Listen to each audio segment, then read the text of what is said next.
Hello, welcome back to SK's vlogs. അപ്പോൾ ഇന്നത്തെ video ആണ് പൂരിക്കറി. അപ്പോൾ നോക്കിയാലോ. Before going to the video, ആരെങ്കിലും എൻ്റെ ചാനൽ ആദ്യമായിട്ട് കാണുകയാണെങ്കിൽ this is SK and you are watching SK's vlogs.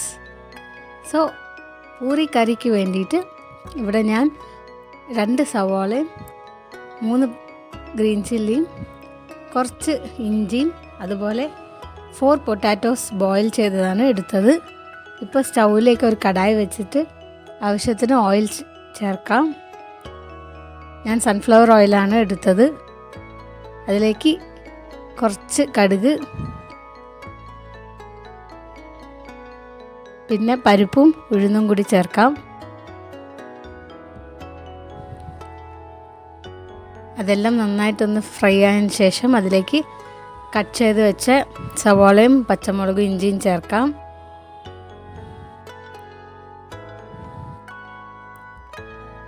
ആവശ്യത്തിന് ഉപ്പും മഞ്ഞൾപ്പൊടിയും ചേർത്തിട്ട് നന്നായിട്ട് സോട്ട് ചെയ്യാം. ഉപ്പ് ചേർക്കുന്നത് ഞാൻ വീഡിയോയിലെടുക്കാൻ വിട്ടുപോയി. ഇതിൽ ഓൾറെഡി ഗ്രീൻ ചില്ലി ചേർത്തത് കൊണ്ട് ഇനി മുളക് പൊടി ചേർക്കേണ്ട ആവശ്യമില്ല. നന്നായിട്ട് സോട്ട് ചെയ്ത് സവാളയെല്ലാം ഒരു ഗോൾഡൻ ബ്രൗൺ കളറിൽ വരുന്ന വരെ സോട്ട് ചെയ്യാം. തുടക്കത്തിൽ ഞാൻ കറിവേപ്പില ഇടാൻ മറന്നുപോയി, അതുകൊണ്ടാണ് അവസാനം ഇട്ടത്.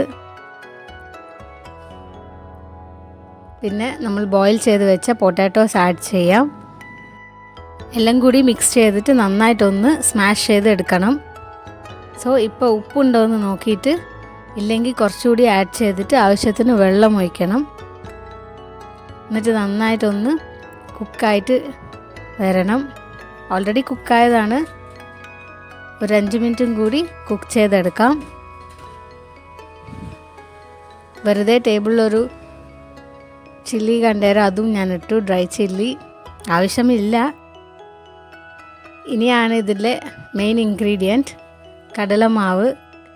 കടലമാവ് ലേശം വെള്ളത്തിലിട്ടിട്ട് ഇതുപോലെ മിക്സ് ചെയ്തെടുത്ത് അതും ഇതിലേക്ക് ഒഴിച്ചാൽ കറി നന്നായിട്ട് ഇങ്ങനെ കുറുകി വരും, ഹോട്ടലിലെ സ്റ്റൈലിലൊക്കെ. ഇതാണ് ഈ ഒരു കറിയുടെ മെയിൻ ഇൻഗ്രീഡിയൻറ്റ്. അപ്പോൾ വളരെ സിമ്പിൾ ആൻഡ് ഈസിയായ പൂരി കറി റെഡി ആയി കഴിഞ്ഞു. That's all for today.